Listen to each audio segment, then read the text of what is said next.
If you get to break the rules and then decide on your own punishment, that's a pretty sweet system. That's essentially the system that Xcel Energy has. Thousands of customers are waiting to have Xcel connect their meters to the solar panels that they've installed on their homes so they can save money. Our Marshall Zellinger found that Xcel's penalty for its delays will be proposed by Xcel. Yeah, they're covered in snow, but that is not why Xcel customers are not getting credit on their bills for the power generated by the solar panels on their homes. I had the final inspection from Jefferson County done on, it was either November 12th or November 14th. Sabrina Sampson had a third-party company install solar panels on her home to help reduce her Xcel electricity bill. Instead, she's now paying for solar panels that are not yet connected to her Xcel meter. You've added a cost. I have. And nothing coming back. Nothing coming back. We've heard from several Xcel customers with the same issue. The Public Utilities Commission has heard from even more. Last week, Xcel told the PUC that since January, 4,000 solar interconnection applications are awaiting review. And since October, 4,000 applications were rejected for being inaccurate or incomplete.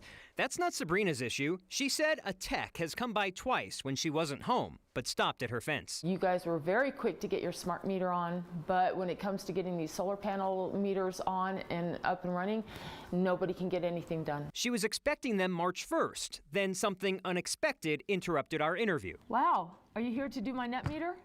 Yep. That is amazing. My gate is actually unlocked. Okay. Xcel showed up to do the connection. The tech did not even change the meter, just inspected it and some wires, and said he made some changes on his computer in his truck.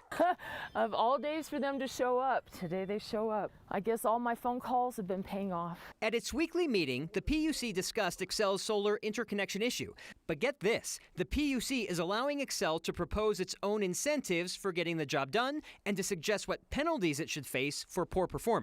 It's clear there needs to be more structure, there needs to be tighter oversight, and there need to be financial incentives and penalties at play here because this is just plain not going well. I don't think that Xcel should be telling them what they should get for penalties or rewards. I think that somebody else should be telling Xcel what what is going to happen.